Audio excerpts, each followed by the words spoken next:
Je vais avec un fil. Bonsoir à tous. Bienvenue, donc, je disais, pour cette séance du séminaire chorégraphie. Merci d'être là, malgré un contexte qui permet pas forcément à tous d'être sur place, donc merci beaucoup. C'est une séance consacrée donc à Lucinda Childs et nous avons le plaisir d'accueillir Lou Forster et Ty Bommershine. Alors en disant nous, c'est un peu particulier puisque je parle au nom de l'équipe du programme, Lou Forster, Antonin Liattard et moi-même. Donc c'est une séance un peu particulière et j'en suis ravie. Lou Forster est à la fois intervenant et organisateur de cette séance. Il est à l'initiative de l'invitation à Ty Bommershine et je le remercie chaleureusement. Je dirais quelques mots des invités avant de poser mon micro. Lou Forster est commissaire d'exposition, il est historien de l'art, chargé d'études et de recherche à l'INHA, et il mène également une thèse de doctorat à l'EHESS sous la direction de Béatrice Frankel et la co-direction de Carrie Lambert-Betty sur l'œuvre de Lucinda Childs et notamment sur ses pratiques graphiques et chorégraphiques. On lui doit la première exposition rétrospective de l'artiste au Centre national de la danse et à la galerie Ropac en 2016 dans le cadre du festival d'automne à Paris. Il a également participé à la Documenta 14 en tant que Curatorial Assistant et en 2009, il a aussi fondé avec Lenio Caclea une ABD, une plateforme développement des projets chorégraphiques et curatoriaux à l'intersection entre danse, recherche et théorie critique. Ils sont notamment les auteurs d'encyclopédies pratiques, Portrait d'Aubervilliers, publié en 2018 par les laboratoires d'Aubervilliers, et qui se poursuit désormais sur scène, tu me corrigeras si je me trompe, avec Encyclopédie pratique, des tours présentés à Poitiers il y a une dizaine de jours et que l'on verra au Centre Pompidou à la fin du mois de janvier. Ty Bommershine est danseur, chorégraphe, enseignant, membre depuis 2015 et directeur artistique depuis 2019 de la compagnie Dance On Ensemble, qui est une compagnie qui travaille sur la relation de la danse à l'âge, il en dira peut-être un petit peu plus, et sur ces questions d'âge et de danseurs plus âgés. Et on les a récemment vus d'ailleurs dans le cadre du festival d'automne reprendre Story, une pièce de Cunningham de 63. Ty Bommershine a travaillé avec le Merce Cunningham Repertory Ensemble et a longtemps collaboré avec Lucinda Childs, d'où sa présence ce soir. Il a enseigné la technique Cunningham dans de nombreuses académies, compagnies, universités, et il présente également ses propres chorégraphies depuis 1993 à Movement Research ou Dance Space Project à New York. Thank you very much for being here tonight.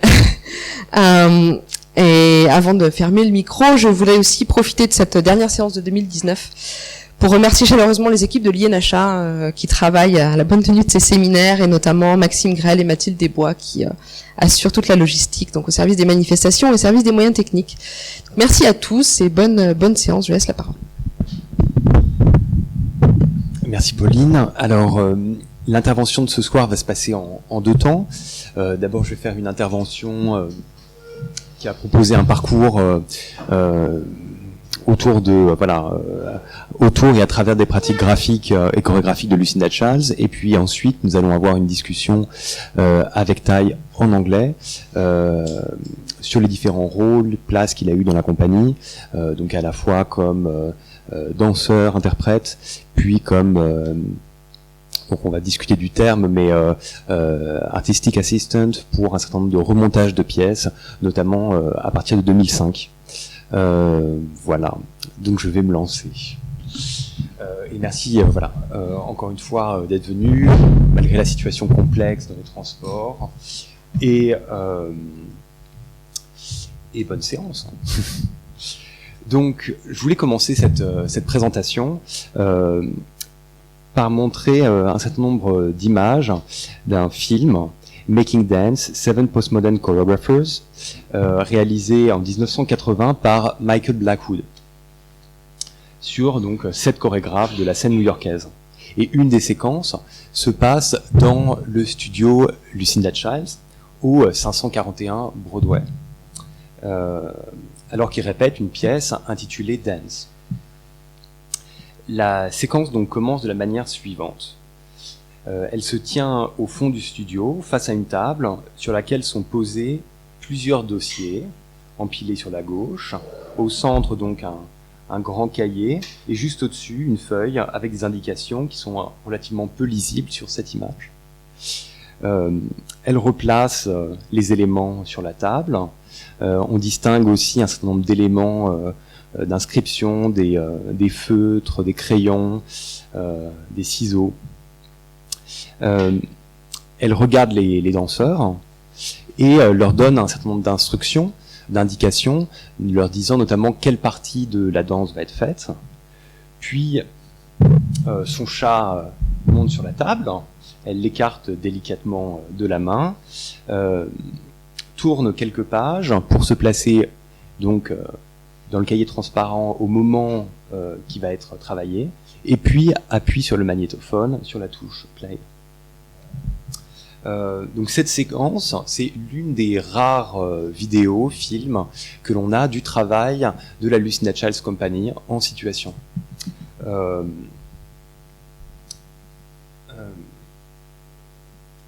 La manière dont, donc la raison pour laquelle cette séquence m'intéresse tout particulièrement, c'est que à partir de 1973, Lucinda Childs met en place un dispositif dont elle fait partie, dont elle est incluse, qui va lui permettre pendant 2 décennies de développer des pièces chorégraphiques. Et ce dispositif, c'est celui de la compagnie. Et c'est celui qui va nous intéresser dans mon intervention et puis aussi également dans la discussion avec Ty. Il articule des éléments hétérogènes, une architecture, donc le loft, qu'elle achète en 1973 au 541 Broadway, des éléments humains, donc un groupe d'interprètes qui s'étoffe au fil des années de 4, puis 6, 8 et 12 danseurs et danseuses. Un dispositif institutionnel aussi et commercial qui lui permet de soutenir dans le temps une activité à peu près continue, donc pendant jusqu'au milieu des années 90, donc pendant à peu près 25 ans. Et donc ce réseau, c'est notamment un ensemble, donc les subventions qui sont allouées par le National Endowment for the Arts, et puis un réseau de lieux qui présentent le travail des danseurs et des chorégraphes postmodernes, à la fois sur la côte, principalement sur la côte est des États-Unis et en Europe occidentale. L'ensemble de ces éléments rendent non seulement possible donc la création jusqu'au milieu des années 90 d'un corpus de près de 30 pièces au format et aux durées extrêmement variées, mais le développement, la mise en œuvre et le perfectionnement de formes de travail propres à la compagnie. Et la compagnie n'est pas le seul mode d'organisation du travail qu'a expérimenté Lucinda Childs, puisque auparavant, elle a créé donc dans les années 60 un certain nombre de pièces dans le cadre du Judson Dance Theatre, qui était un groupe de danseurs, d'artistes qui travaillaient de manière communautaire. Et puis, par la suite, et en même temps que sa compagnie, elle crée aussi un certain nombre de pièces de manière freelance, donc en tant que chorégraphe freelance, et ce, dans des ballets, pour des opéras également, et aussi pour des compagnies de répertoire. Et c'est la manière dont aujourd'hui elle exerce son activité de chorégraphe. Donc ce qui va nous intéresser spécifiquement, c'est cette structure ou ce fonctionnement de la compagnie. Et pour mener cette enquête, je vais prendre comme guide les inscriptions, donc les écrits, les dessins, les notes, les plans, les photographies, qui, comme on vient de l'entrevoir à travers la petite séquence du film de Michael Blackwood, tiennent une place prépondérante dans la mise en danse de la compagnie. L'un des éléments importants qui atteste en fait de l'importance notamment des écrits dans la compagnie, c'est la constitution en 1973 d'une archive de la compagnie. Et une archive, c'est pas simplement un ensemble de documents, d'éléments que l'on rassemble et que l'on stocke, mais c'est avant tout un lieu qui va trouver sa place, on va le voir un peu plus tard, dans cet espace du loft, et dans lequel vont être organisés très méticuleusement durant 25 ans, l'ensemble, donc vont être rangés l'ensemble de ces inscriptions à travers dans des dossiers, dans des classeurs. Le deuxième point, c'est que cette archive, aujourd'hui, elle est l'une des 2 sources principales d'accès et de connaissances du travail de Lucinda Childs. L'autre étant évidemment ces pièces qui sont jouées aujourd'hui par divers ensembles, par diverses personnes, dont notamment le Dancehall Ensemble, dirigé par Tai, qui va bientôt reprendre un certain nombre de pièces de Lucinda Childs.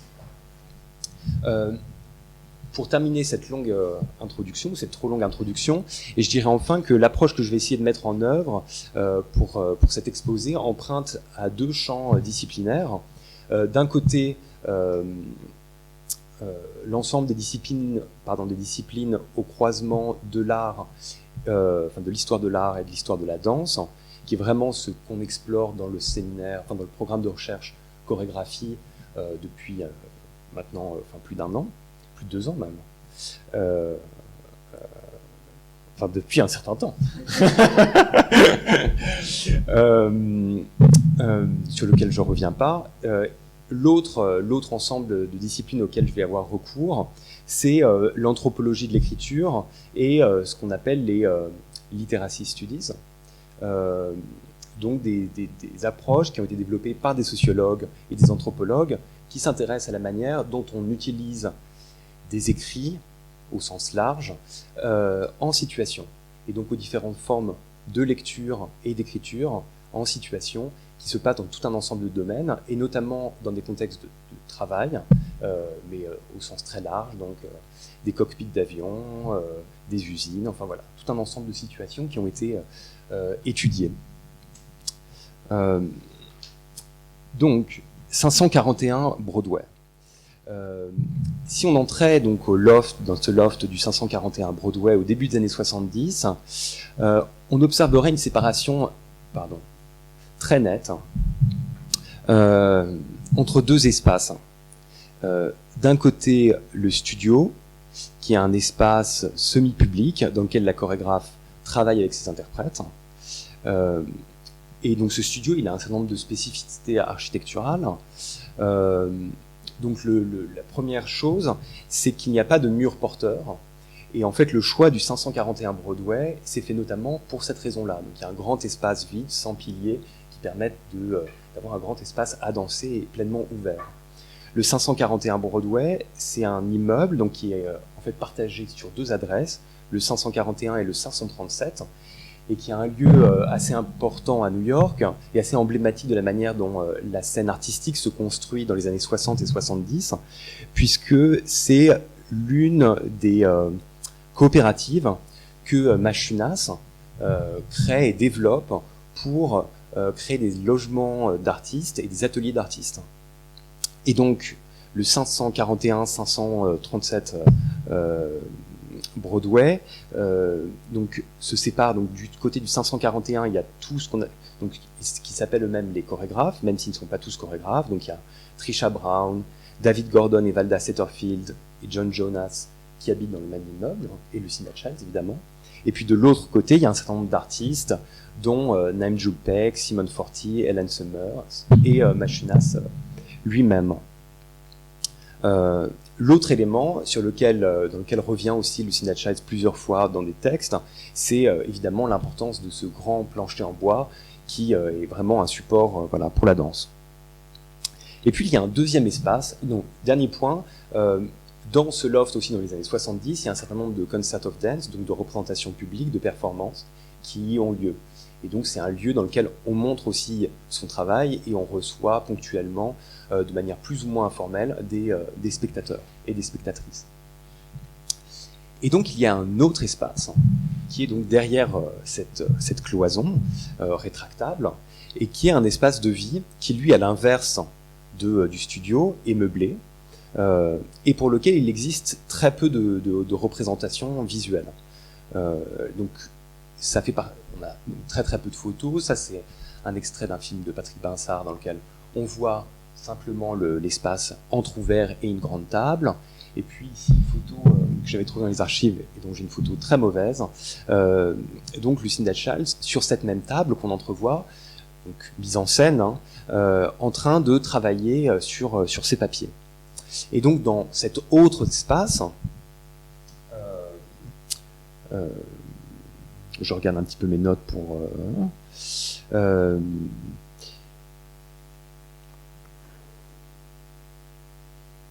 Voilà.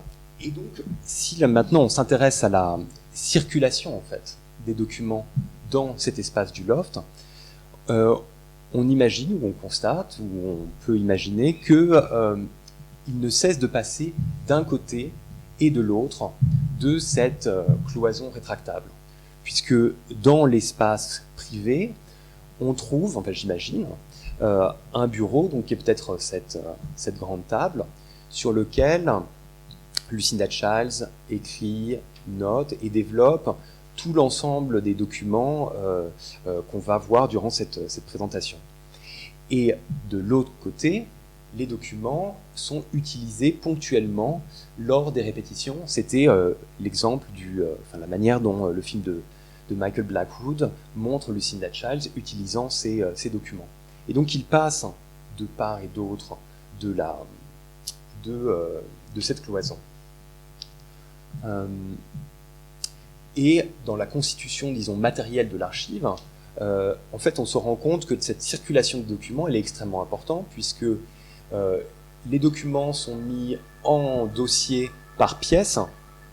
Les dossiers, c'est pas simplement une unité qui permet de ranger, mais aussi de transporter, et éventuellement d'étaler sur la table l'ensemble des documents lors des répétitions.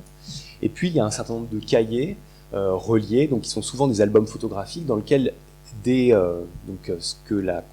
qui est appelé dans la compagnie les masters, donc qui sont des formes de partitions chorégraphiques, sont rangés donc dans l'ordre de la pièce. Donc c'est une manière aussi de les feuilleter. C'est ce qui se passait aussi dans le documentaire de Blackwood.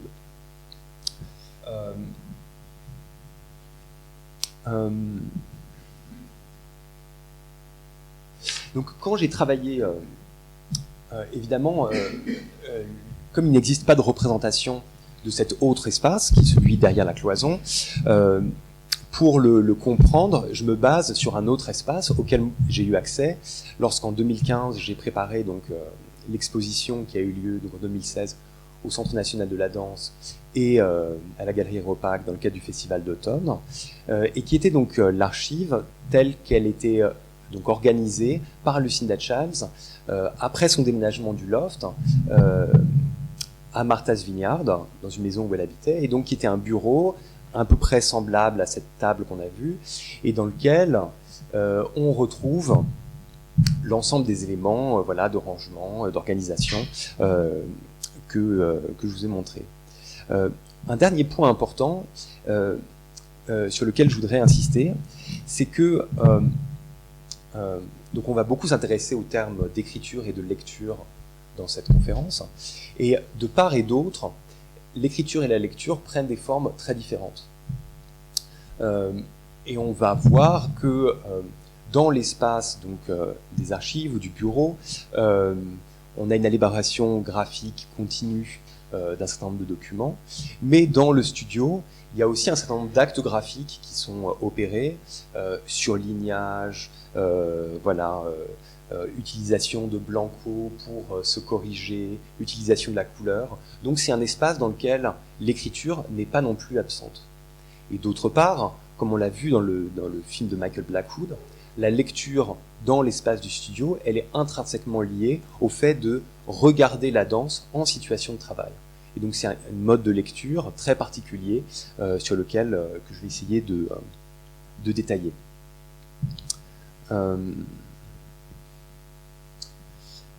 Si l'on regarde maintenant ce qui sort donc après avoir essayé de cartographier la manière dont le studio fonctionne, si l'on se demande maintenant ce qui sort de ce loft, on constate avec surprise qu'en fait il y a deux types de production qui concernent, qui animent la compagnie de manière à peu près continue sur la période.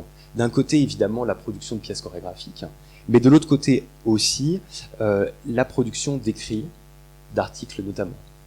Et l'année 1973-1974 est particulièrement intéressante et révélatrice à cet égard, puisque elle correspond à l'organisation d'un Concert of Dance, au Whitney Museum of American Art, un concert qui est composé de 4 pièces, un solo, un duo, un trio et un quatuor, qui sont intitulés respectivement Particular Reel, Checkered Drift, Untitled Trio et Calico Mingling.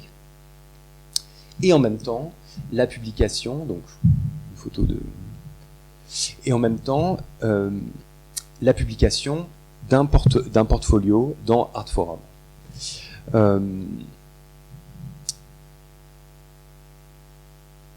Donc, je vais vous proposer une petite description de la pièce, en m'appuyant en particulier sur Calico Mingling.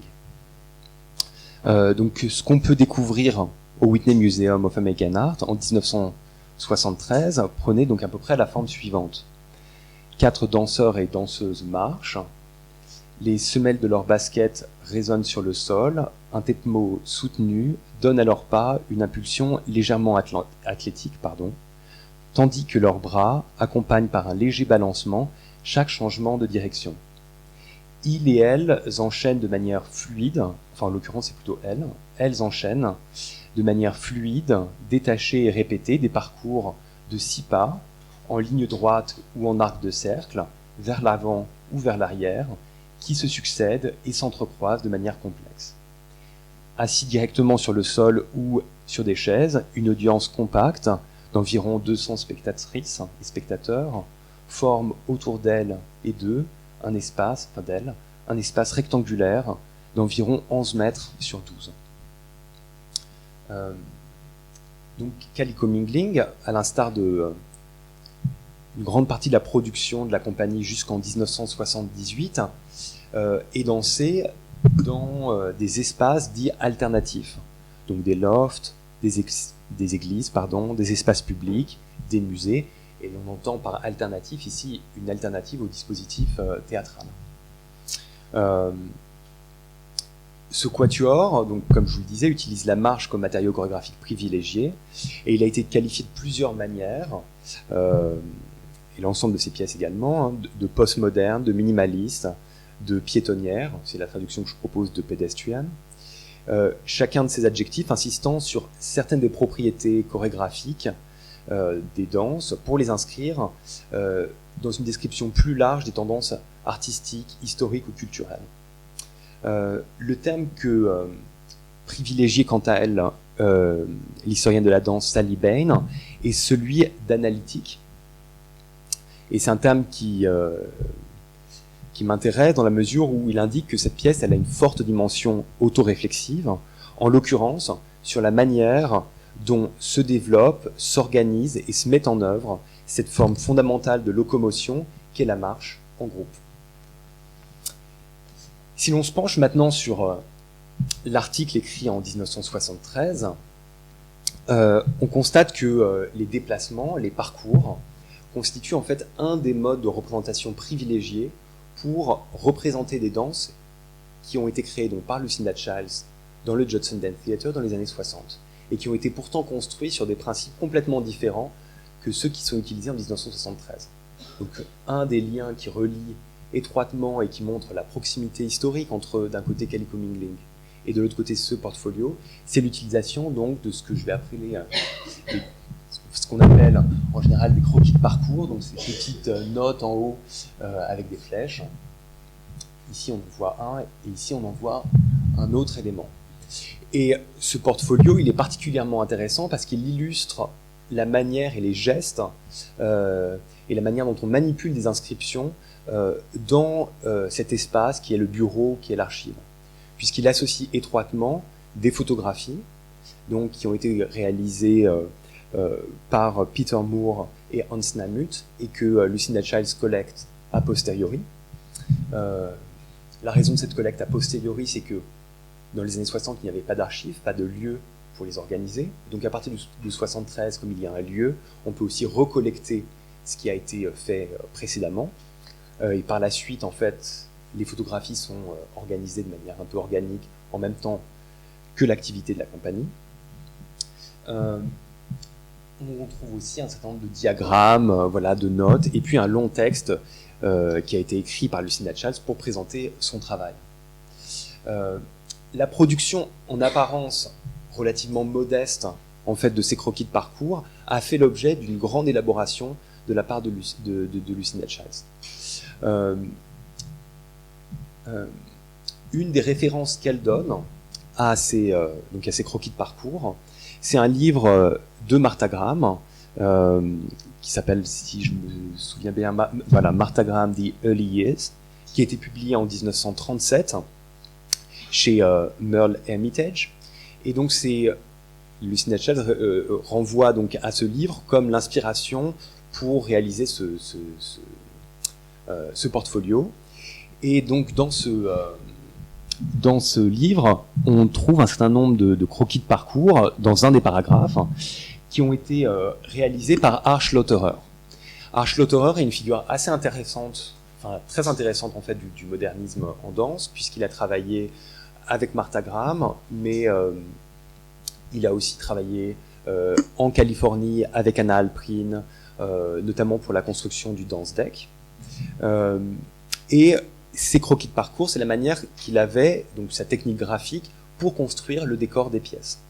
Et donc ce qu'il faisait, c'est qu'il notait le déplacement d'une interprète ou de plusieurs interprètes dans l'espace pour comprendre l'organisation spatiale des danses. Et dans le texte donc de ce chapitre du livre de Martha Graham, ce que les auteurs, Martha Graham notamment, mettent en avant, c'est la dimension organique de ces danses, mais aussi le fait que c'est à travers le croquis de parcours qu'on comprend qu'elles ont une organisation spatiale très particulière. Pour la réalisation du portfolio, donc Lucinda Childs emprunte cette forme et développe donc a posteriori les parcours de ces solos dans les années 60.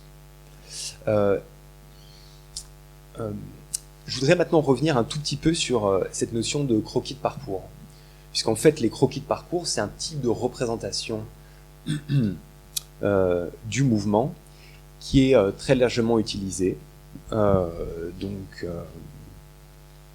qui constitue notamment le cœur de plusieurs systèmes de notation, notamment au XVIIIe siècle, donc le système Feuillet, mais qui propose aussi, il y a aussi toute une terminologie associée à ce type de représentation et qui me semble assez importante d'éclairer. Puisqu'en réalité, en anglais, on a tout un ensemble de termes qui permettent vraiment de préciser ce qui se joue en fait dans les parcours. D'un côté, on a le floor plan, donc qui est vraiment la représentation graphique de quelque chose qui apparaît dans la danse et qui est désigné par le terme floor patterns, et qui est donc l'espace parcouru par les interprètes. Mais ces floor patterns, on les distingue d'un autre terme, qui est le terme de parcours, path, et qui lui désigne en réalité non plus le mouvement du point de vue de l'espace, mais du point de vue des dynamiques, donc du point de vue de l'organisation rythmique du temps et de l'espace. Donc il y a comme ça un certain nombre de termes qui permettent très précisément de désigner des éléments ou des dimensions de la danse qui s'articulent aussi assez étroitement à ce type de dessin.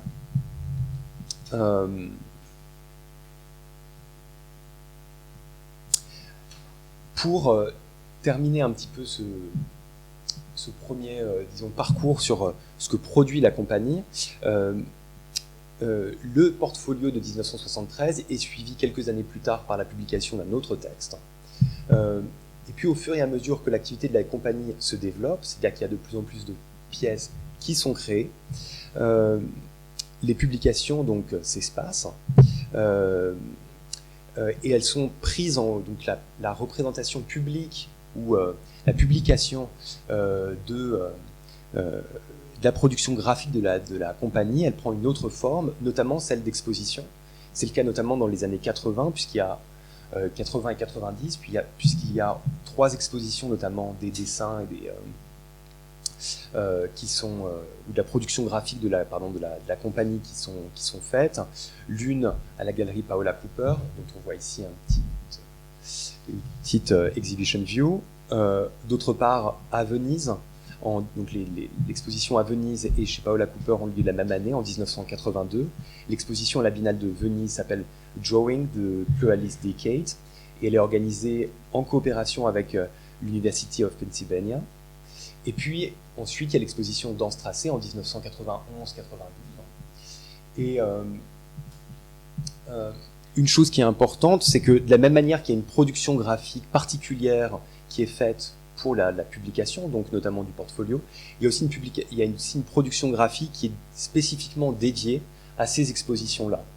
Donc c'était un des éléments sur lequel on a travaillé notamment dans l'exposition qui a été faite en 2016, puisqu'en fait on a une typologie comme ça de documents qui ont pour objet leur mise en exposition. Et donc c'est ce qu'on avait essayé de désigner comme par le terme, par cet oxymore document d'exposition, puisqu'ils se présentent à la fois comme des éléments produits par la compagnie et en même temps ont été spécifiquement pensés, donc notamment par leur format, ils sont encollés sur des supports solides pour être exposés. Voilà.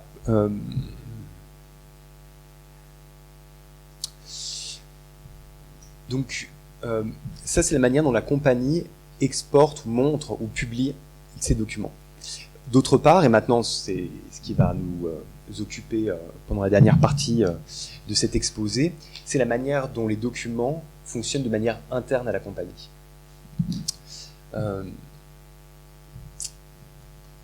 Donc,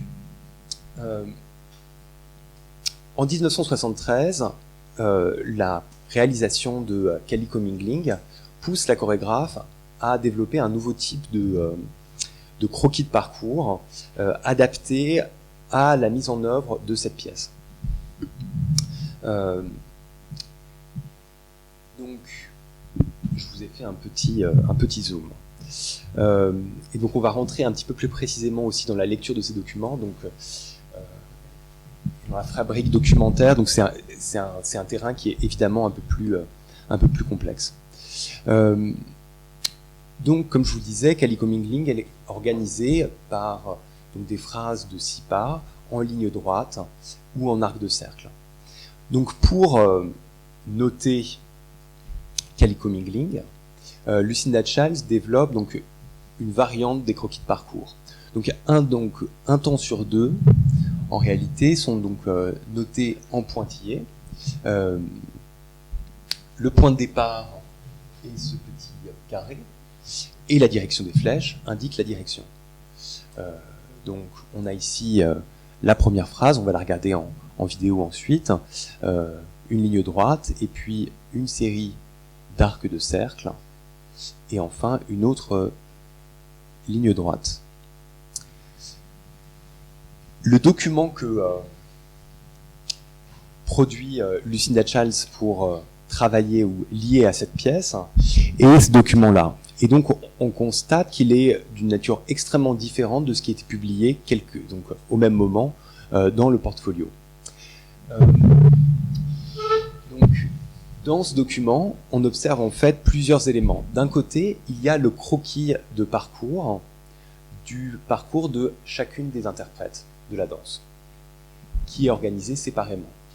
Ensuite, il y a en bas une grille de composition qui indique la manière dont ces phrases sont répétées et organisées dans l'espace. Et donc, on le voit donc ici, les phrases sont d'abord organisées de face, 1, 2, 3, 4, puis elles sont ensuite organisées donc tête bêche, puis en quinconce, et enfin dans un autre. Ce qui me semble donc particulièrement intéressant, c'est qu'on voit que la lecture de ce document, il est beaucoup plus complexe, puisqu'en réalité, imaginer la manière dont le parcours est transposé dans l'espace est une opération qui est extrêmement difficile à faire. Et en réalité, cette difficulté de lecture du document, elle illustre la manière dont, et elle est profondément liée à la manière dont le document est utilisé en situation lors des répétitions. Puisque, en gros, le principe de lecture qui est proposé par ce document, c'est d'abord d'incorporer les phrases pour chaque interprète, et ensuite de travailler leur organisation spatiale. Un des points qui est intéressant, c'est qu'à la différence du croquis de parcours, donc du portfolio, qui montrait la manière dont l'occupation de l'espace s'organisait, ici on ne voit pas ce qui se passe dans la pièce, puisqu'en réalité le parcours des interprètes dans l'espace est constitué d'un certain nombre de croisements, donc je vais vous montrer la vidéo, et qu'ici sont représentés de manière séparée le parcours de chaque danseur, de chaque danseuse, pardon. Donc je vais vous montrer un extrait de la pièce, je pense que ça rendra les choses plus claires. Donc il s'agit d'une recréation qui a été faite 2016, 17? 16? 16 par Ruth Childs, et dont Ty voilà, a assisté à la reconstruction.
Je l'arrête maintenant, c'est un peu frustrant, mais...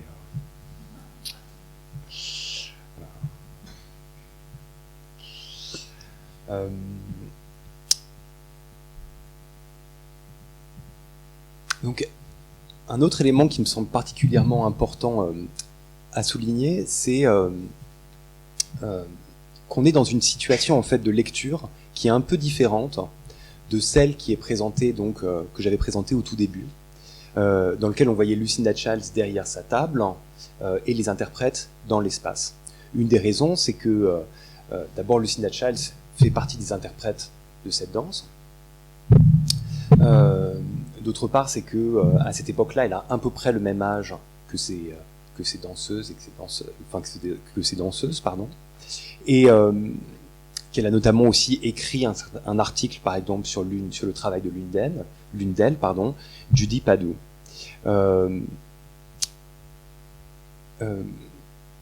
L'autre élément, donc en réalité, un des éléments importants qui est intéressant dans le dossier, notamment de Calico Mingling, c'est qu'il existe un très grand nombre en fait de ces photocopies, comme s'ils avaient été produits pour être distribués à chacune des interprètes.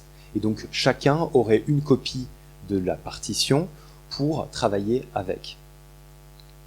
Le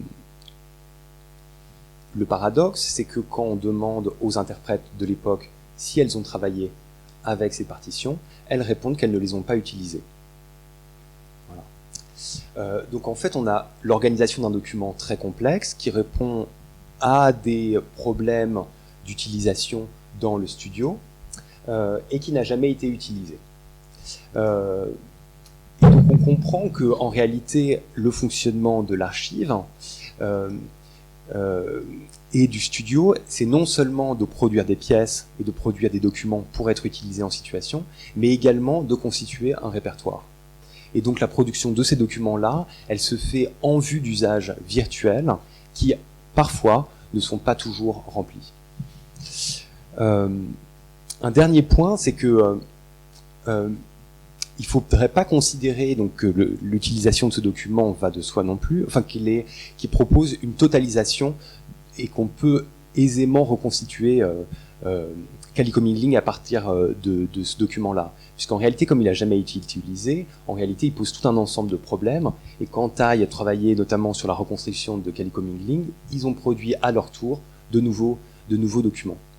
Donc là, il y a un nœud qui est quand même très compliqué à dénouer entre des documents qui sont produits en vue d'une digitalisation virtuelles, futures, et en réalité qui ne sont jamais une utilisation qui n'est jamais actualisée. L'autre point, c'est que non, je pense que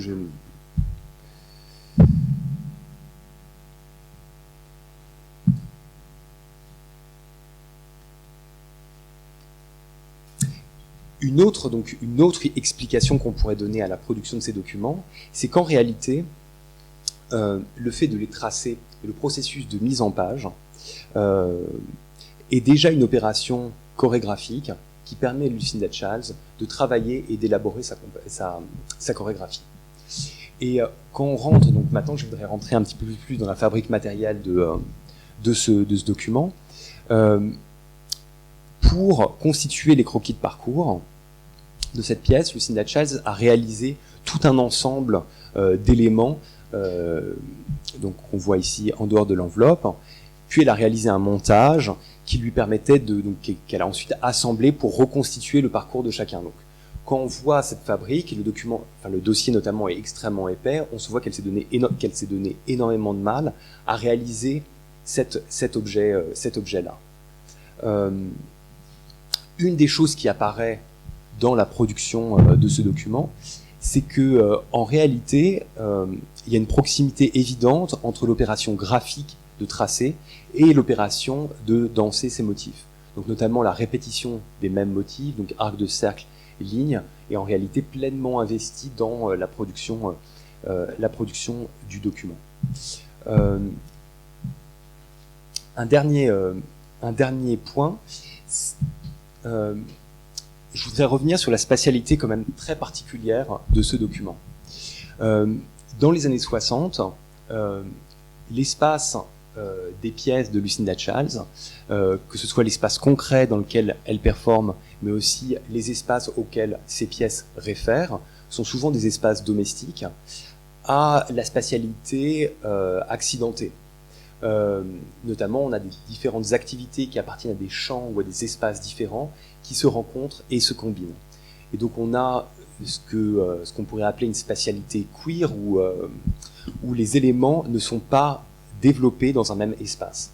Et ce qui est assez intéressant en Calico Mingling, c'est que quand on regarde ce document, on voit qu'en réalité, chaque interprète, en tout cas la manière dont leur parcours est appréhendé, danse dans un espace différent.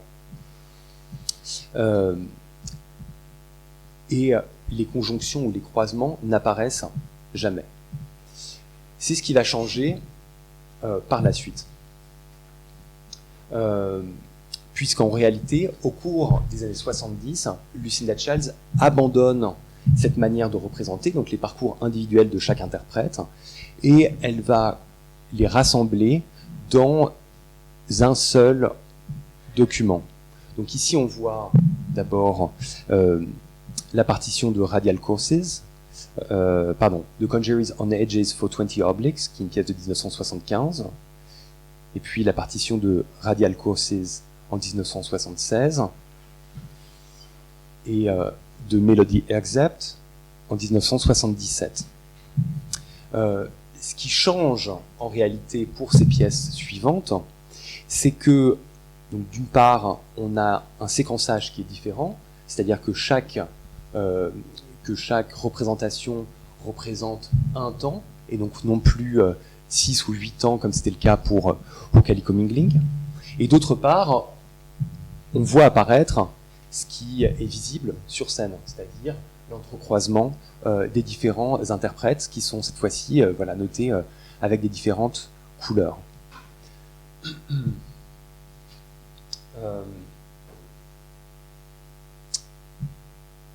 Le passage, en fait, ce qui me semble... maintenant, c'est ce que je vais élaborer plutôt de l'ordre de l'hypothèse, mais ce qui me semble particulièrement intéressant, c'est le passage qui s'opère dans les années 70 dans la conception, dans l'approche de la spatialité chez Lucinda Childs. Puisque, en réalité, à partir du moment où elle développe, donc à partir de 75 ou 76, elle dessine l'ensemble des interprètes dans le même espace. Il y a une analogie donc, qui se fait entre le papier et l'espace dans lequel il est dansé. Et c'est un élément donc, qui est extrêmement important dans le workshop au Judson Den Theatre en 1961, 62 et 63, puisque notamment donc, la personne qui organise ce workshop, Robert Elliston, insiste donc dans la manière, en tout cas dont il présente ce workshop, il insiste dans le fait que un des éléments qui était auxquels les participants et les participants du workshop étaient poussés, c'est de considérer l'espace de travail comme un espace unitaire, c'est-à-dire dans lequel il n'y avait pas de séparation entre l'espace de représentation et l'espace de travail, et donc de partir en réalité de l'architecture des lieux. Et cet élément-là, il le fait remonter au travail de Merce Cunningham. Dans les pratiques graphiques de Merce Cunningham, on retrouve en réalité la conception, et c'est à mon avis un élément qui est relativement peu souligné, la manière dont en réalité l'utilisation de différentes opérations graphiques qu'il utilise pour développer des chance operations, donc que ce soit donc, comme c'est le cas pour cette pièce qui s'appelle Suite by Chance en 1952, donc une technique qui s'appelle Imperfection Paper, sur lequel je ne vais pas m'attarder, ou ensuite par le Chink. Ce qui en fait apparaît dans la pratique de Merce Cunningham dans les années 50, c'est en réalité partir du parcours, enfin organiser les parcours à partir de l'espace donné, qui est un espace architectural. Et donc il y a aussi un certain nombre de films qui sont dédiés à la pratique de Merce Cunningham, qui montrent le travail de l'activité de la compagnie Merce Cunningham et qui insistent en particulier sur l'importance de l'architecture de l'espace de la compagnie. Et donc en réalité, à mon avis, il y a un réel parallèle à dresser entre cette approche de la spatialité, donc des espaces unitaires, et la manière dont il est développé par Lucinda Childs. En revanche, la pratique graphique de Lucinda Childs va différer. Et je voudrais rentrer, donc c'est un petit peu le dernier point de cette présentation. C'est que, à la différence des chance operations ou la technique de Imperfection Paper qui est utilisée par Merce Cunningham pour organiser la spatialité de ses danses, Lucinda Childs va développer une technique très particulière pour organiser et développer les parcours. Donc ici, on a un objet qui s'appelle, que Lucinda Childs, qui est appelé par la compagnie le diagramme, et donc qui est le diagramme de Melody Excerpt, dont on a vu la danse précédemment. Ce diagramme, il propose une autre représentation des parcours, mais cette fois-ci, non pas la représentation discrète des parcours tels qu'ils s'organisent rythmiquement dans le temps, donc cette approche cinématique que permet la partition chorégraphique, mais l'occupation spatiale que fait la compagnie dans l'ensemble de la durée que font les danseurs pendant la durée totale de la pièce. Et ce diagramme, il permet ensuite à Lucinda Childs de créer un gabarit par photocopie, donc simplement en photocopiant le diagramme et ensuite en le perforant, et en le plaçant sur une feuille, elle peut tracer et générer les parcours. Et donc, on voit en réalité que avec cette technique graphique, Lucinda Childs peut explorer en réalité l'entrecroisement des motifs, donc arc, donc pour Melody Excerpt, ligne droite, diagonale, arc de cercle, et ensuite de les organiser temporellement pour constituer la pièce. Je dirais, pour conclure un petit peu, que, en tout cas sur ce point, que en 1975, on obtient en fait un document qui est très proche de ce qu'on avait donc au tout début de la présentation, filmé donc le film de Michael Blackwood, c'est-à-dire un élément qui peut être lu par la chorégraphe depuis l'extérieur en regardant ses interprètes, et donc organiser comme ça la répétition depuis l'extérieur. Je dirais que ce type de documents-là, ils permettent de regarder la danse d'une manière très spécifique, un regard donc qui est, à mon avis, un regard professionnel, mais qui est aussi très particulier à la danse, et qui permet d'une part de repérer, donc il y a un regard, alors attendez, si je retrouve mes notes ce sera plus simple.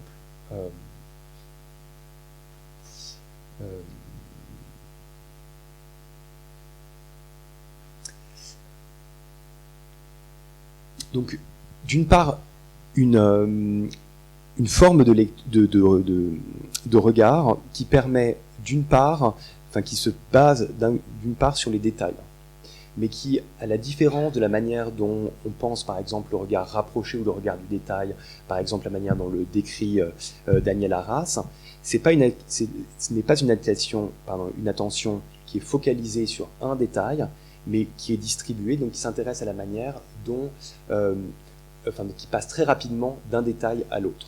D'autre part, c'est un regard qui est organisé dans le flux, puisqu'en réalité, pendant que les interprètes travaillent et dansent, il faut pouvoir immédiatement repérer les erreurs qui sont faites pour soit arrêter la danse, soit les leur rapporter. Et ce type de regard, en réalité, il a besoin d'un outil, il est instrumenté par ce type de document. Et donc on voit comment il y a une jonction qui se fait entre, d'un côté, un type d'attention particulière qui suppose une certaine position de la chorégraphe dans le studio, et d'autre part, un type de regard professionnel qui a toutes les caractéristiques que je viens d'évoquer. Le dernier point, et sur lequel je finirai avant de passer à la discussion avec Tai, c'est que tandis que ce type de représentation se spécialise progressivement pour la position qu'adopte Lucinda Childs dans le studio à l'extérieur de la danse, on voit apparaître un certain nombre de documents spécifiques développés par les interprètes. Et lorsqu'on a travaillé hier avec Tai, il m'a expliqué que le terme qui était utilisé dans la compagnie pour nommer ce type de document, c'était le terme de reduction, donc une réduction de la partition.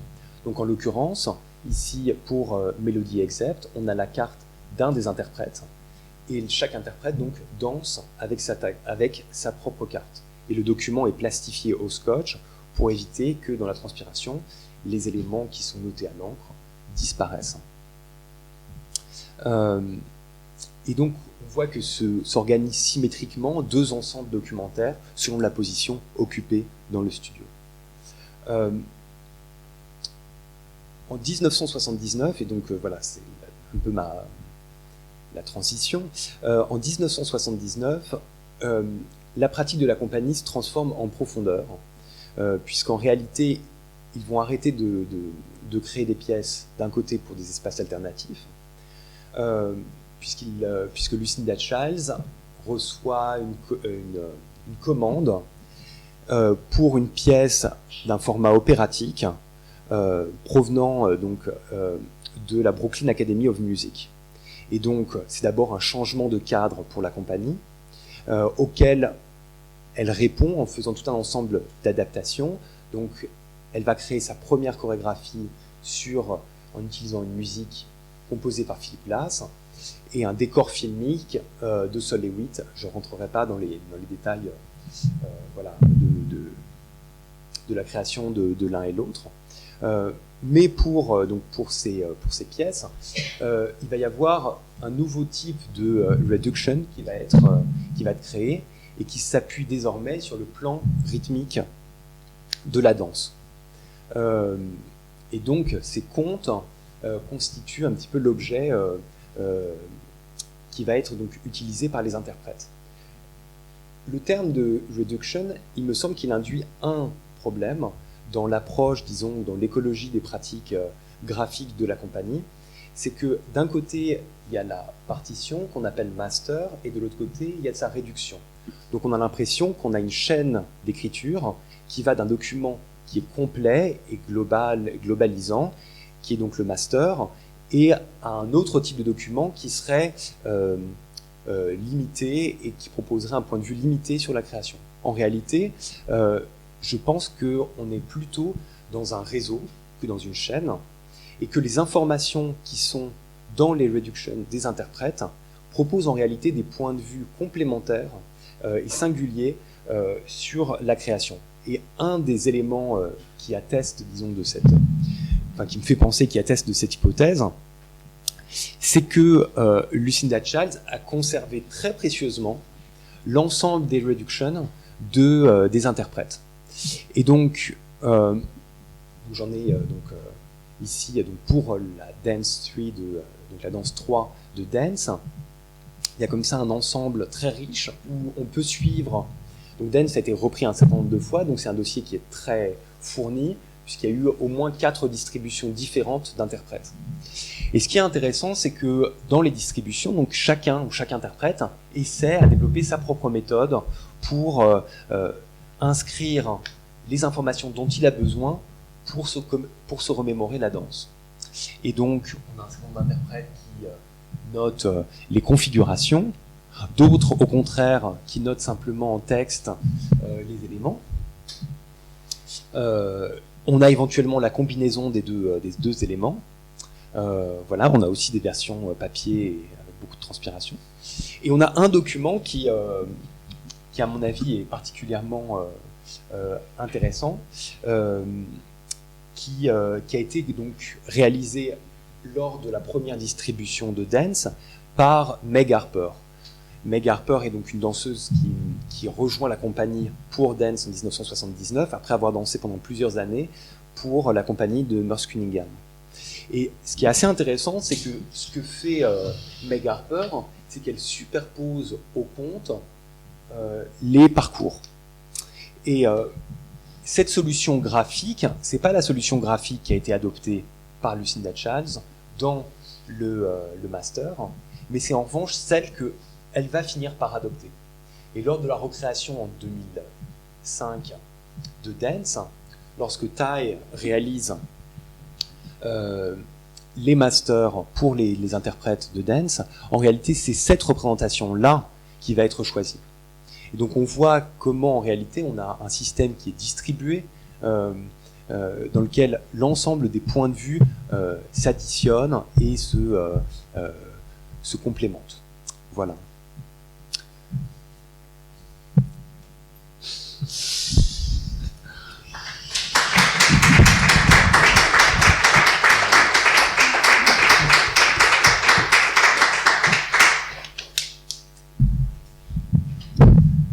Ty. Yeah.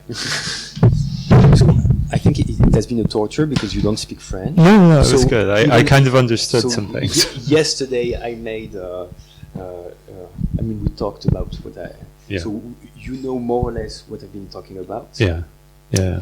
And now we start our discussion, and maybe we have to also change the setting. Huh.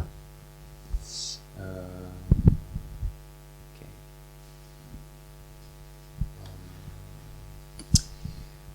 So maybe I ask you the first question: how did you meet Lucinda, and how did you start working together? The whole story, and it's too much. The one you want to tell us. Well, yeah. So I was just after university. I was in a summer arts camp in Colorado, up on top of a mountain, and apparently Lucinda had attended this same camp when she was 16, and so it was the 60th anniversary or something of the existence of this summer arts camp, and she came as an alumni, as a famous graduate, to speak. And my mother invited her to lunch, and we went to lunch, and she remembered me. And yeah, years later, when I moved to New York, I called her, and she very politely informed me that she wasn't looking for dancers, which was very nice. But then a year later, there was an audition, and I auditioned for her, and she hired me. So the introduction came from my mother actually speaking to her and not knowing who she was, and just inviting this nice lady to lunch. And later when we met again, she hired me. So that was my first introduction to Lucinda, which we still laugh about. But yeah, so I basically auditioned and she hired me in 1991. Yeah. What was your dance background at the time?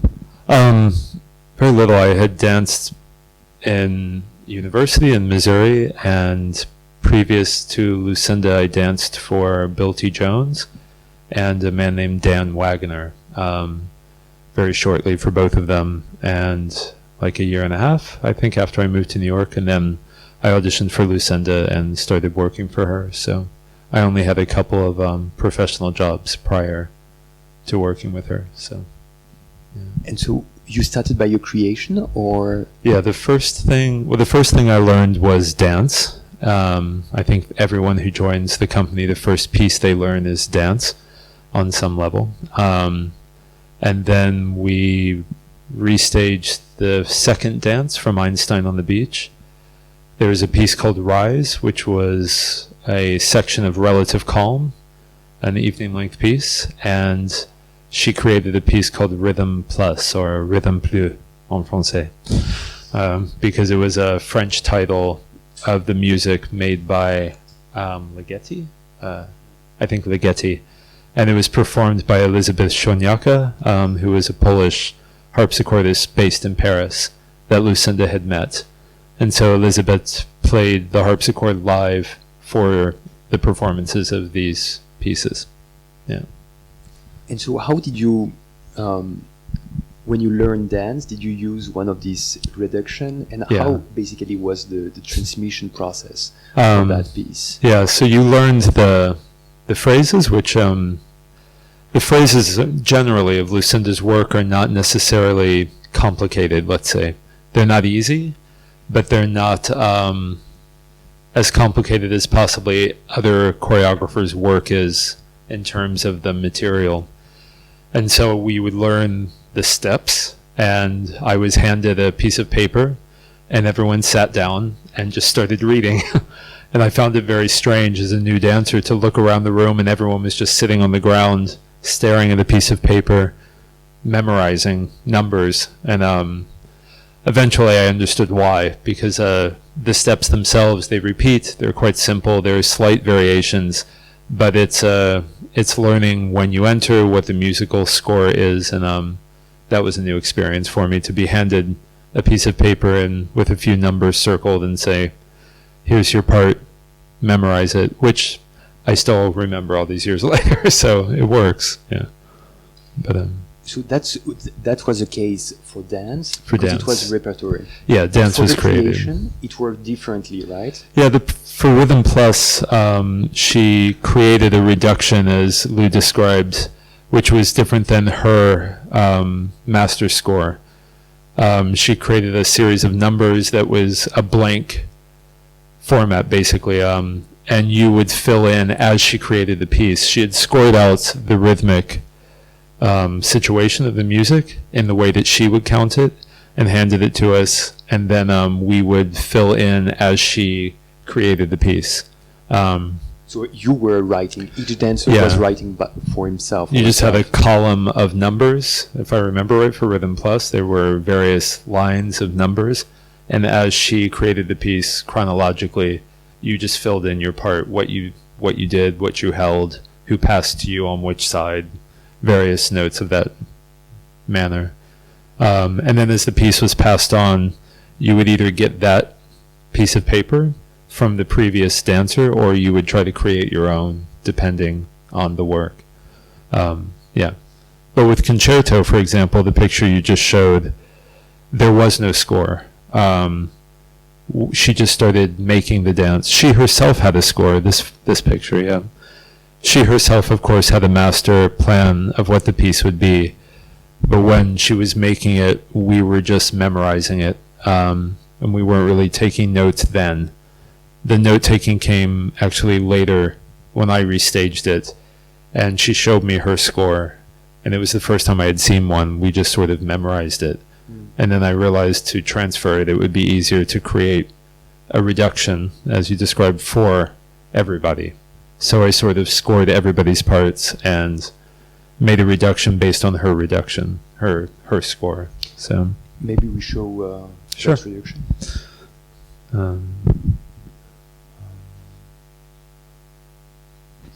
Yeah, so this is one version. This is the version she made for basically my part. And then I realized as I learned the piece that it only applied to me. She thought it was for everybody.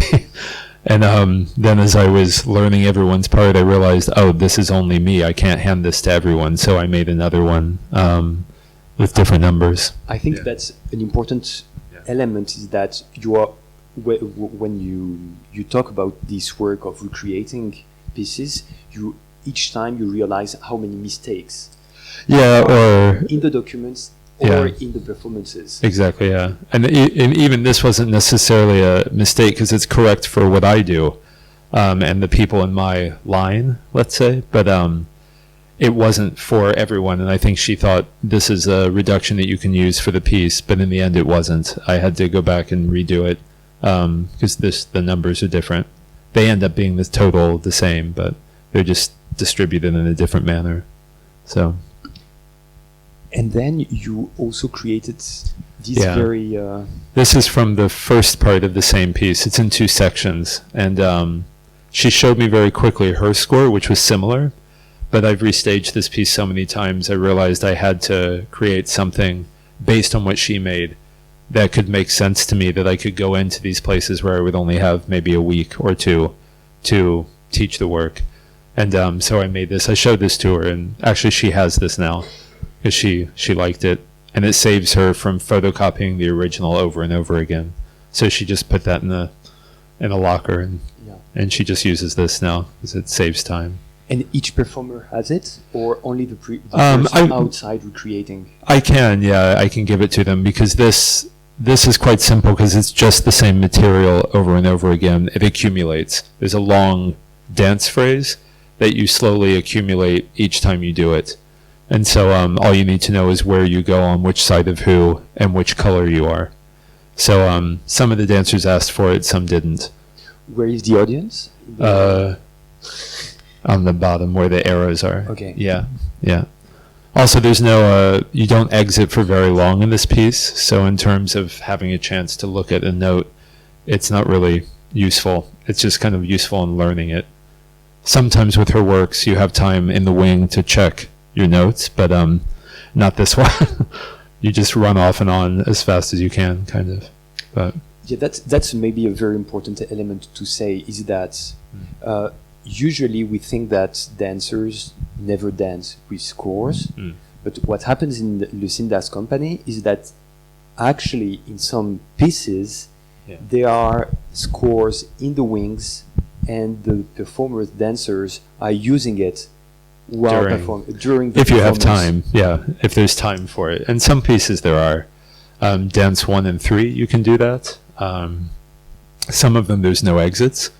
So it's just a memorization, like Radial Courses, the one you showed. Some of the older works from the 70s, there are no exits. You're on stage the entire time. Concerto has a few exits, and it's more about the practicality of that. It's like being a violin player and, but without the standard in front of you. Yeah. You just have to remember it. If you have a chance to go off in between, you can always check. Yeah. Shall we show an excerpt of Sure. dance one, for example? Sure. Yeah. This way.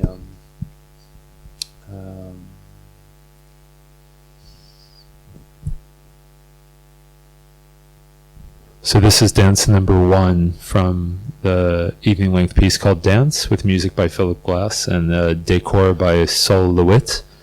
It's actually a film projected on the front of the stage of the dancers from the 1979 version, and it's us behind it.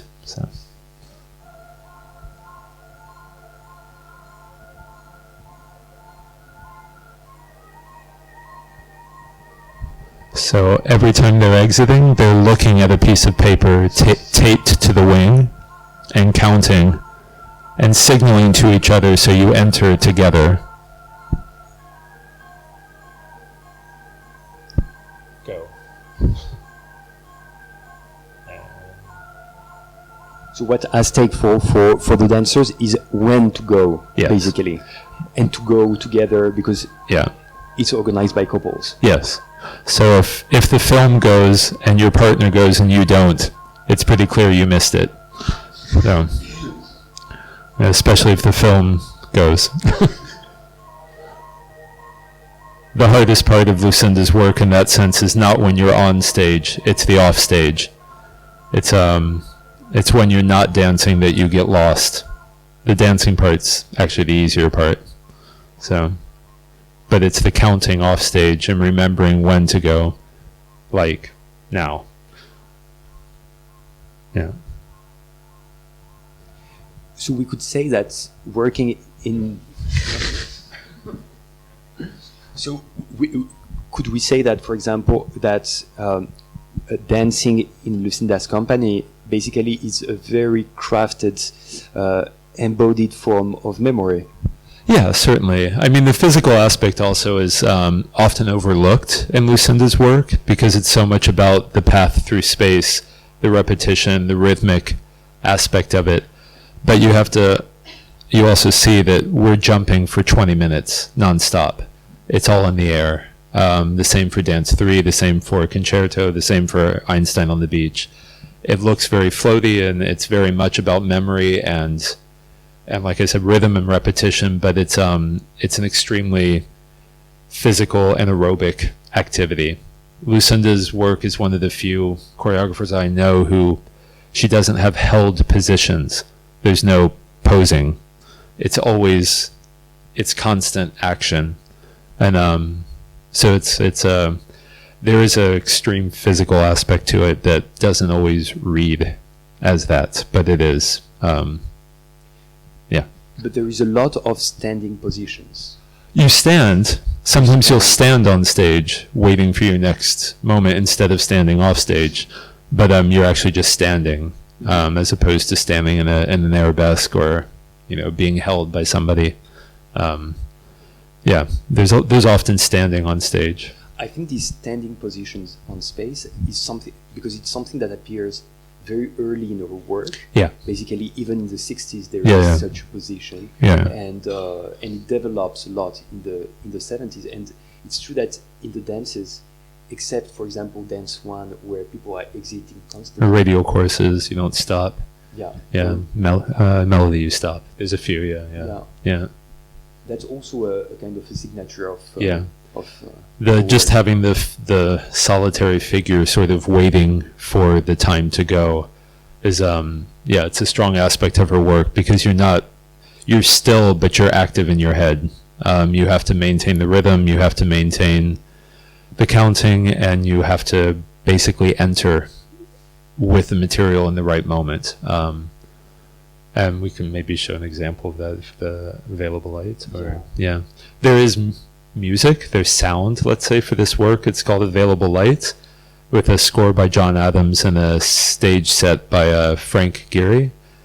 But you're not dancing to the music. There's just a cue, and then you go. And otherwise you maintain the pulse that is set by the first two dancers, which are about to go. And so they set the rhythm, and then it's carried on. As that front man stands still, he has to keep counting until it's his turn, which is not for a while. So basically, when you are in the first row, you are just by yourself. Counting 1, 2, 3, 1, 2, 1, 2, 3, 1, 2, 3, 1, 2, 3, 1, 2, go.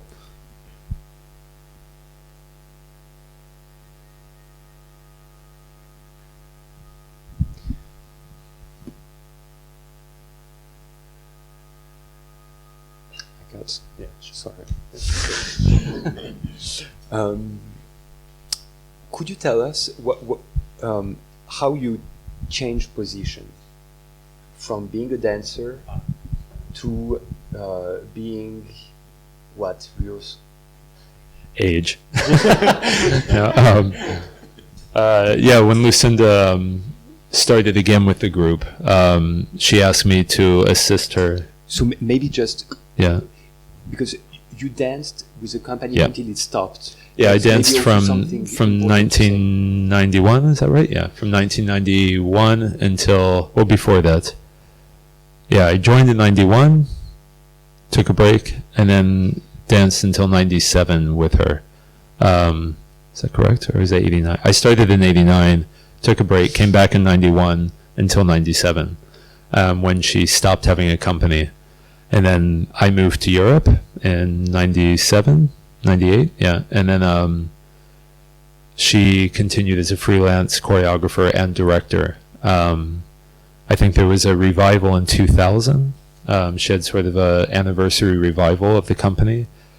But then this opportunity came up when dance was asked to be restaged. She was granted what in America is called a masterpiece grant, where they ask artists, choreographers, theater makers to restage what they call American masterpieces. And she received this for dance.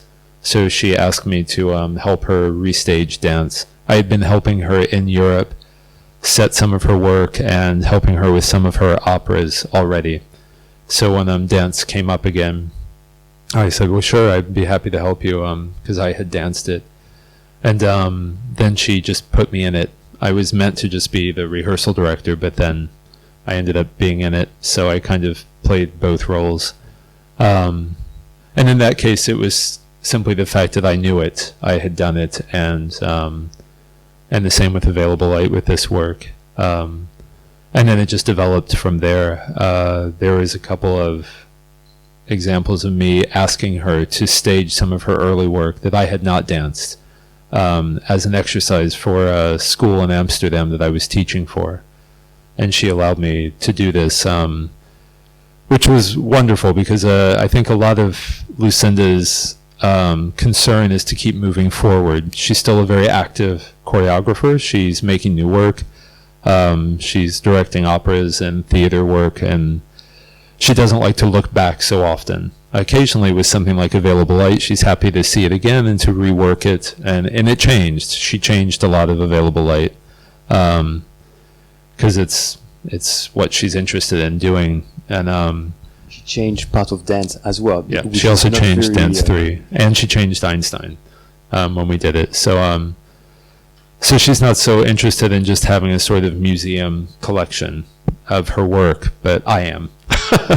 So I wanted to have a lot of her early work performed, and she allowed me to do it with a group of students in Amsterdam, which was really interesting because it was she gave me very little direction other than here's the score, here's an old video from 1974 or 5, and good luck, basically.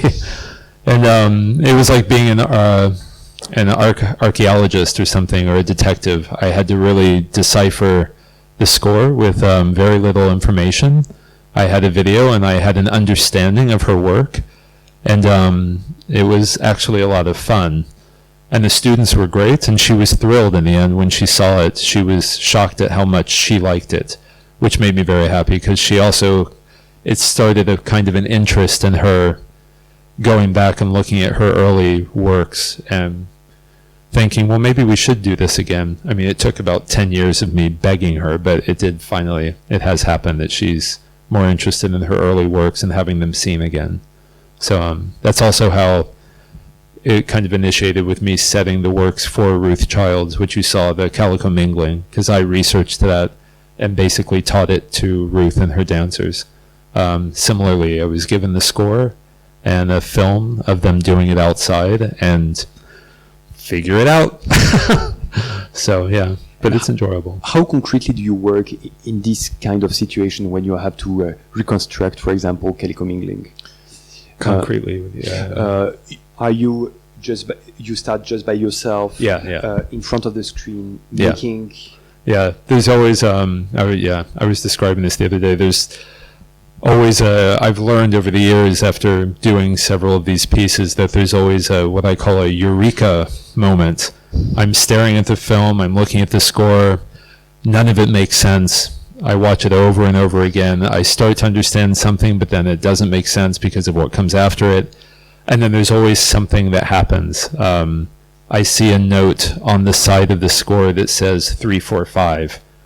And I'm like, what is that? And then I realize, oh, she's doing section 3, section 4, and section 5. It repeats, or something like this. You'll just have a moment that becomes very obvious once you see it, but at first it's not very apparent. And so it's basically now trusting there will be a eureka moment. It just may take a while, but when it happens, it's satisfying. And yeah, it's nice to see the work performed live. Yeah. Yesterday, you also told me that what's also at stake, and one of the reasons that you create so many documents in order to work in the studio, is that there is a question of the limitation of time, which is very important working with dancers. Maybe this is also an aspect that... As I described earlier, often the reductions or the scores were handed to us to fill in ourselves, which Lucinda likes. She really enjoys seeing how the dancers score themselves her work. That's why she keeps them all. That's why there are these copies. She tends to collect the scores after we make them and keeps them for herself. And she prefers that each dancer kind of makes their own version. It helps them remember the piece, and she recognizes that. The problem I found is that in teaching the work quickly, it was easier for me to score everyone's part out and hand it to them in advance and say, this is what it is, as opposed to giving them a sort of blank page of numbers and saying, fill it in the way you want. This is your part, and explaining it to them, because there often isn't time. If you're working in ballet companies or other repertory situations, you're often given 2 hours a day, twice a week. And so you have to get it in as quickly as you can. So that's when I started developing these scores myself to help the dancers understand what they were doing in a global sense, and also specifically their own role. So.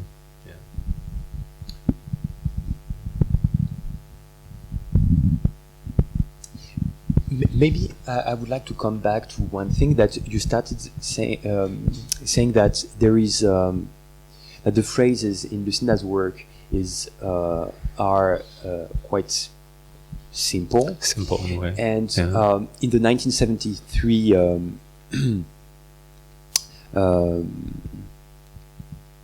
portfolio, if I remember correctly, she claims that basically she could work with whatever kind of dancers exists. So that's what she means probably, is that there is no such thing as Lucinda Child's technique, or that's a tricky question. Maybe that's where she and I disagree. She often says she doesn't have a physical style, that she consciously, when she broke with, or came back after Judson, when she broke with the ideas that Judson worked with props, text, ordinary movement, she always said she very consciously wanted to do something else. So she went back to, for her, what was the essence of movement, which was walking and changing direction. And her first pieces were based on this. And she always says, I didn't want to create a movement style, as a lot of her contemporaries were doing. They were in the studio doing a lot of movement research, discovering what is my choreographic signature in movement. And Lucinda chose to go the opposite direction and choose the most basic movement that we can all do, which was to walk, and to choreograph walking and changing direction. And then that turned into rhythm, because maybe there's a hop, maybe there's a turn. And she always repeats this by saying, it just sort of developed over time with the development of the dancers into sort of ballet reduced steps. A jump became a coupe jeté, a turn became a pirouette. And she always says, I don't have a physical signature, which is not really true, in my opinion. I think she has a very clear physical choreographic signature in this choice of small hops, changes of direction, rhythmic turns, and surprising developments, small developments in the material. So in my opinion, having danced for lots of people, she definitely has a physical signature. You can recognize it. You see someone do her choreography and it's recognizable, even in its simplicity. But yeah, so that's where that comes from. That was her sort of conscious effort to do something that was essential, as she calls it, which later became called minimal. I know that her and Philip Glass often call themselves essentialists, because they consider what they do getting to the essence of music and dance, as opposed to minimal. but that was just a tag that got stuck on both of them. So, yeah.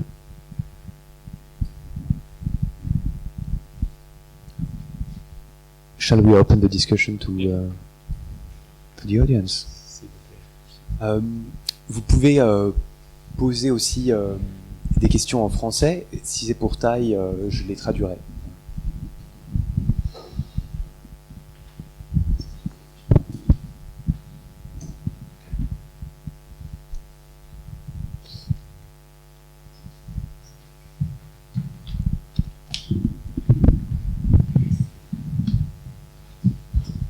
Yes, thank you very much for everything you said. Well, I'll have probably other questions, but I have one just right now about what you said about walking and changing directions. If I remember well, Trisha Brown was also doing a lot of walking and changing direction. And Yvonne. Yeah. So, you know, people at the time were doing a lot of this. Sure, yeah. And now, if we look at, for instance, Anne-Theresa de Kersmacher, who is, she says, you know, my walking is my dancing. Well, Crystal Pite is also doing a lot of walking. I mean, Yeah. could you just sort of comment on the fact that most of them were doing it at the time, Yes. and that it's now sort of really coming back? I think there was a kind of a suspension of this for a while, but now it's really coming back. And so how do you, what would you say about this? I think I danced also for Yvonne Rainer last year, and Yvonne told me that her and Steve Paxton used to joke that Yvonne created walking and Steve invented running. That was sort of their movement signature, because Yvonne has a couple of pieces where they just run, which is called I Run, and We Shall Run. Sorry, yeah. See, it's good that you're here. But I talked about it with Yvonne, and she said, yeah, that they all started to develop movement. Trisha also, because she was such a good dancer, Trisha Brown, that I think she was interested in what her body could show and develop. And the same for Yvonne. Yvonne was a very good dancer in her younger days. And she was really interested in pushing herself athletically and physically in a way. And during those periods of development is also when Lucinda stepped out of dancing. She became a school teacher for 5 years. After Judson, she really stopped. And in that period is when Yvonne was making work, when Trisha was with Grand Union, when a lot of those people continued. And the story Lucinda told me was that Yvonne had written to her and said, you know, you should come back. Viola Farber's teaching class again, which is really great, and you should be there. And I really loved the last piece you made, so why don't you come back? And basically Lucinda thought about it and thought, okay. And that's when she tells the story about, well, what would I do? And what am I interested in? And she thought, well, why not just walk? And that's the piece you saw of Ruth Childs, this Calico Mingling, was one of her first pieces coming back after this 5-year hiatus. And so yeah, how that develops in time, I don't know, or why things go through these waves of popularity.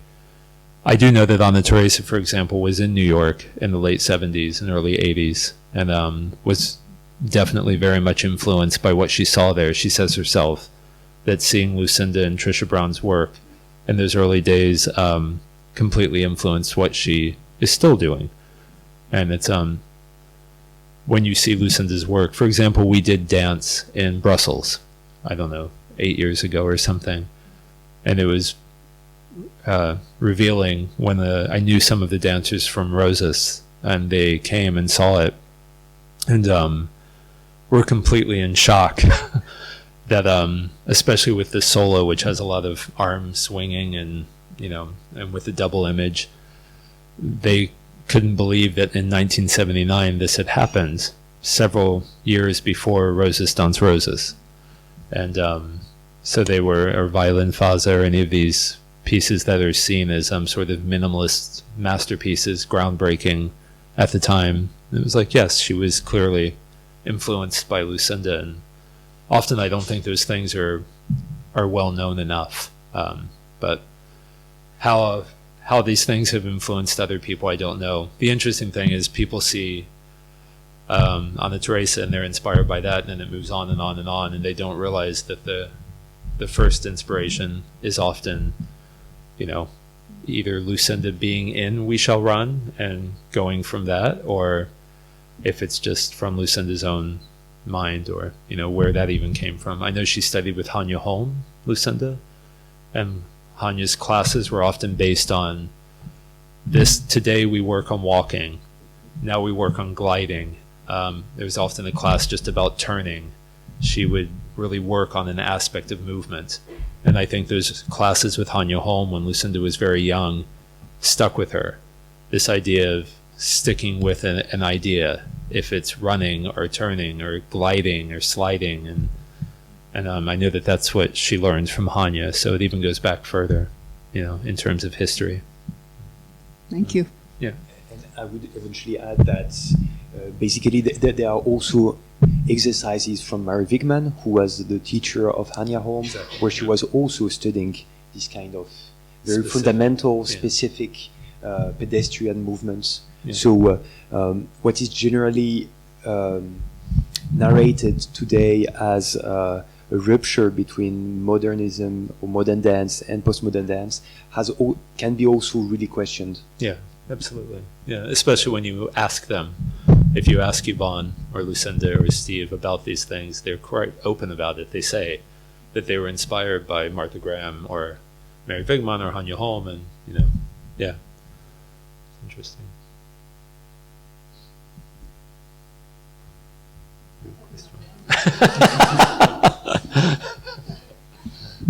Thank you. It's about the particular drawing that she made. Again, I mean, I may be wrong, but I think that neither of you mentioned Sol LeWitt. Yeah, I said. And I said his name. when you Yeah. look at you know, drawings by Sol LeWitt and Lucinda. the little things that Lucinda Childs drew, I mean, there is obviously a dialogue, I think, between the two, and I don't know if you could talk a little bit about this sort of not influence, but really dialogue, conversation, Sure. sort of permanent conversation between the two. What I Sorry, know Lucky. of, or what I remember Lucinda talking about, is that the scores she made were, for her, very functional, and they also change, as you saw. They're very different for each piece. And she said herself when she first saw Sol's work, and a lot of other artists, she was surprised that they were kind of thinking in the same direction. Yeah, she when she met Sol, she said she was surprised at some of the things she had seen from him because they looked like her scores. And I think vice versa. I think when he saw her scores, he was like, oh, you know, this looks like what I do. And also, I should say that that was one very interesting aspect of that time in New York, that a lot of those, specifically those choreographers, were very much influenced and a part of the art world. They were very physically intertwined with Robert Rauschenberg and Sol LeWitt and Jasper Johns and what's his name? Robert Morris. Yeah. They were all very much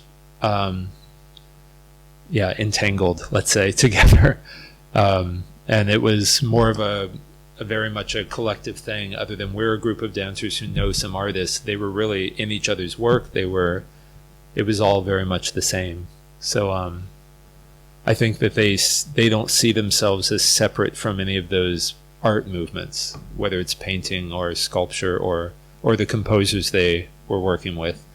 They were all very much saw themselves as one group. Yeah. So I think that has a lot to do with the similarities, even because they were just hanging out together and they were concerned about the same things. Yeah. And some of Trisha Brown's drawings have entered the museum, not as scores, but as real art. pieces of art. Yeah. Do you know something like this happened with Lucinda Child? Yeah, it happens. Basically, the score of the collaboration between Sol LeWitt and Lucinda Charles, which is a storyboard using the score of Lucinda, and on top of it, a plastic sheet where Sol LeWitt structured the film of dance. It's basically part of the collection of the Whitney Museum. And the rest of the collection, with all the fantastic drawings and notes, etc., everything is in Paris at the National Center for Dance, CND. Yeah. But her scores have been exhibited in galleries and museums often. Yeah. Yeah. Yeah.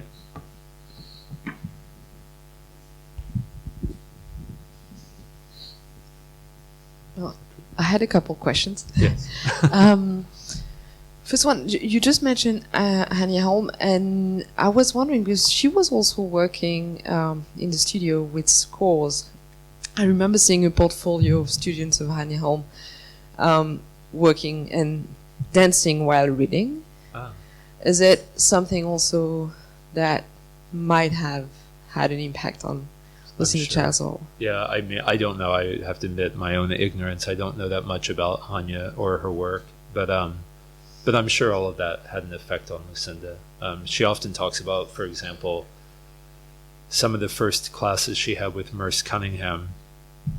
She said she was very excited by the footwork, these very intricate triplet steps that she found really new, and at the time very different than any of the ballet or the other modern dance classes she had ever had. And she found it really exciting, and I think that's apparent still in her work, this kind of quick, springy footwork that so excited her as a young dancer. And I think these very pivotal moments that she still talks about, and I'm sure that's the case. I'm sure she took classes from Hanya, and maybe there was a score involved. And yeah, she's never said it to me, but it could be very much. Yeah. So in the research that I have been making at the New York Public Library, what we can trace back is that Hanya Holm has been using Laban notation in the 40s and beginning of the 50s. But Lucinda, when I interviewed her, told me that basically when she was studying with Hanya, they didn't use Laban notation. The thing is that what's also tricky with this kind of question is that when we ask dancers or choreographers about scores, they think about Laban notation. And there is a diversity of literacy. I mean, we have been talking about it today, and there is a lack of representation or self-knowledge about it. So when we ask this question, there is also things in the memory that disappear because they are not consciously grasped. So that's a very tricky question. Then at the workshop with Robert Ellis-Dunn at the Judson, they were using a lot of graphic practices because it was also the moment where John Cage was developing the transparence. He had just published a lot of scores. So there was a lot of research questions, issues about graphic practices and dance and music. But using maps. And using maps and yeah. My second question was more about you mentioned briefly the calico mangling and the film by Babette Moncolt, I think. Yeah. Could you develop a little bit how you used this film and how? Did you actually use it? Yeah, I did. Yeah. Yeah, because at that point that's the only record of calico mingling. So I basically stared at it for several weeks, hoping something would snap. Because what you see in the score, it jumps. It starts here, but it doesn't continue. It goes up to here, and then it goes over here, and then it comes here, and then there's a transition that isn't scored. So it took me a while to understand what was happening. And to be honest, if Lucinda wants this known, there's a mistake in the Babette Mangold film. Quite glaring one if you have the score. One woman just keeps circling for a very long time. And so I was just going, what's going on? And I finally realized that she just made a mistake. And she's very confident. She just keeps going, walking back and forth, circling around until she figures out where she is and starts. And it took me several weeks because you're trying to make sense. Am I reading it upside down? No. Okay, so it's not that. And so that was basically my experience with that. It's but Calico's not a good example because it's quite well scored. And she did a very clear explanation. There's a clear legend, a clear key as to what everything means, which is not the case with a lot of the works, especially the solos that she did herself. She sort of scored them partially, I think, as notes to herself, and then trusted that she would remember, which she always did. But then if you're restaging her solos, it can get very tricky as to what was what, and so yeah. But Calico's actually a quite well documented piece between the film and the score. Yeah. Anyhow.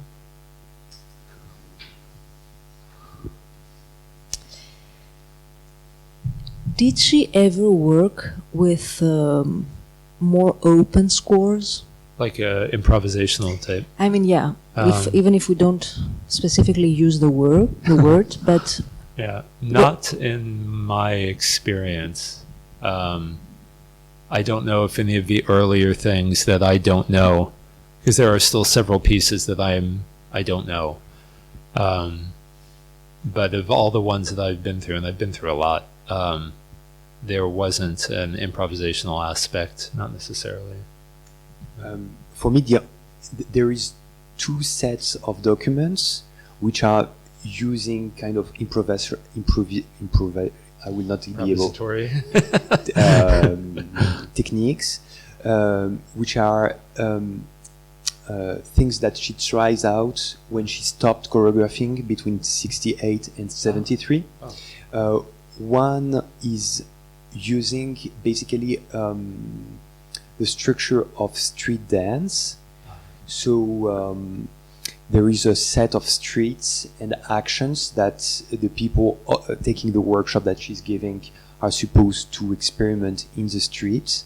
And there is another set of cards with instruction also related with that or with something else. So these are the two rare elements that I found. That's interesting. I didn't know that. Yeah, I think her interest was always in, like I said, in changing the space and in the rhythm and the pattern of changing.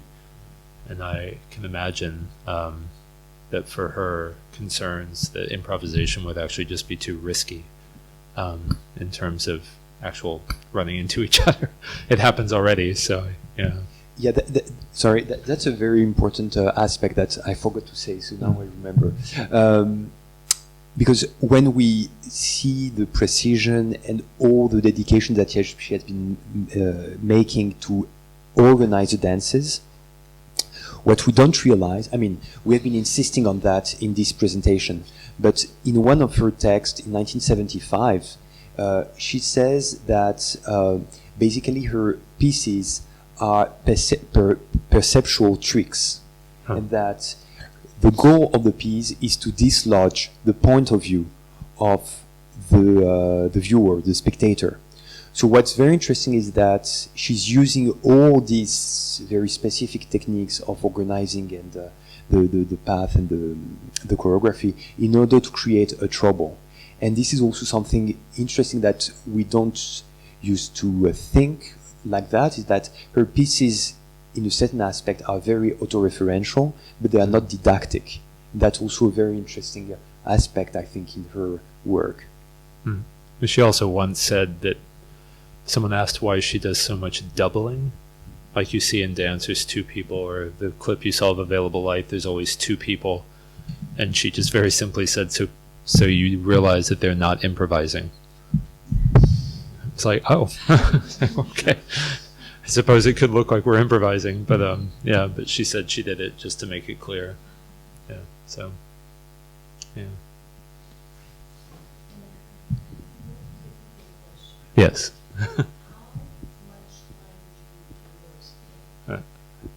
how much time did you, how was the rehearsals organized? How many people were you in the studio? With Lucinda. Yeah. Like, how many hours would you take? How many months? Yeah. How much would you tour? Yeah. You know, really technically, what was the creation? The Well, it conditions? depended. She was very methodical, or still is. when the company was fully engaged, we always had repertoire. So there was always a new piece being made. In those 7-8 years I was there was quite a fertile period for her, and but we always had other works to remount. So we would almost always start with dance, because dance never left the repertoire, whether it was just dance number 1 or all of dance. We would go on to the other pieces, whatever they concerto or whatever else, and at the end of the day she would start work on the new work. And she almost always, to my memory, worked chronologically. She would start at the beginning, say this is how it starts, you enter, say Tai and Maria, you do this, and okay, that's it for today. And you'd be like, oh. And then the next day she would add 16 more counts, let's say. Another 30 seconds of dancing. And she just would continue till the end. I can only think of 1 or 2 instances where she actually went back and said, can we look at this, and altered it. She was kind of very clear and very prepared, and she just continued. Yeah, and the thing with her work, and I know this now teaching it and setting it on other companies, there's only so long you can do it before you melt down.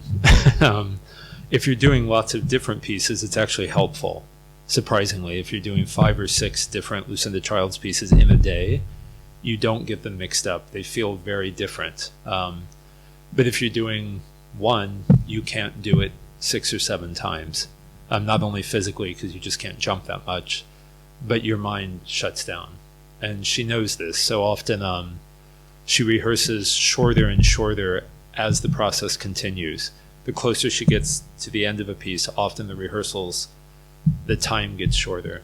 Certainly if we're only rehearsing works that we already know. I asked her once about this, and with other choreographers I've worked with, for example, we will rehearse for 6 or 7 hours nonstop until it's so in your body that you can't think of anything else.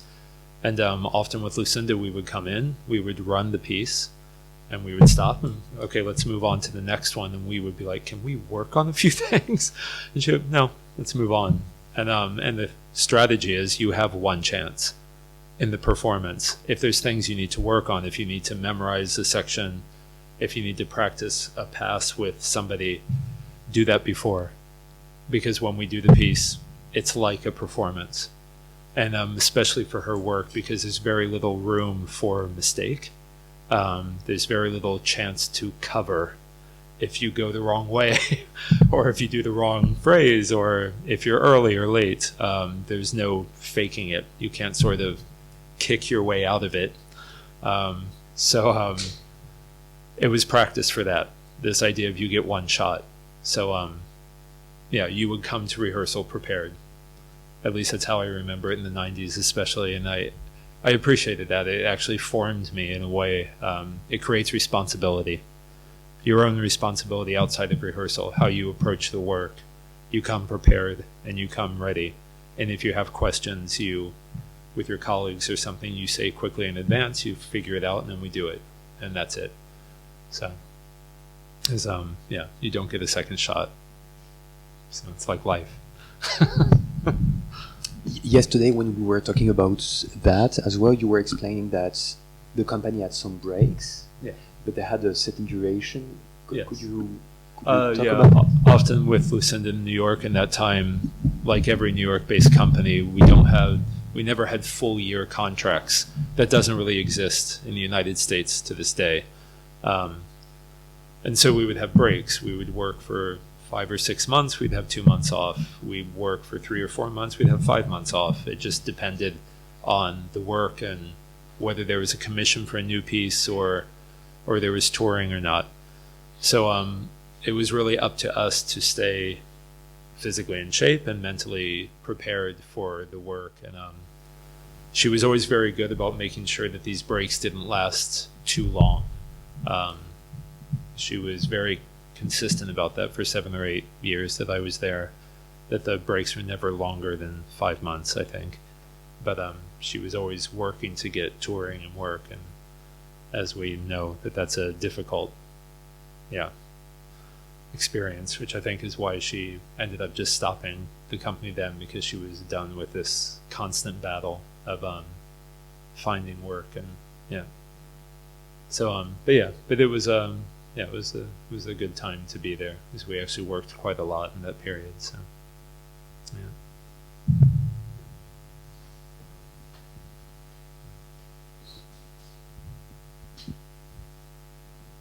Est-ce qu'il y a d'autres questions?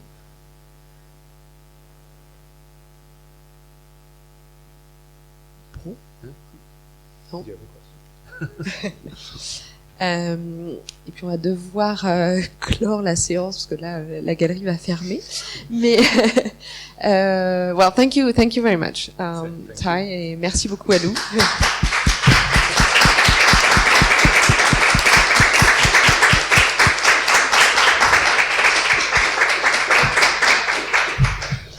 Merci beaucoup pour cette belle séance, et la prochaine aura lieu le 15 janvier. Donc d'ici là, bonne fête et bonnes vacances.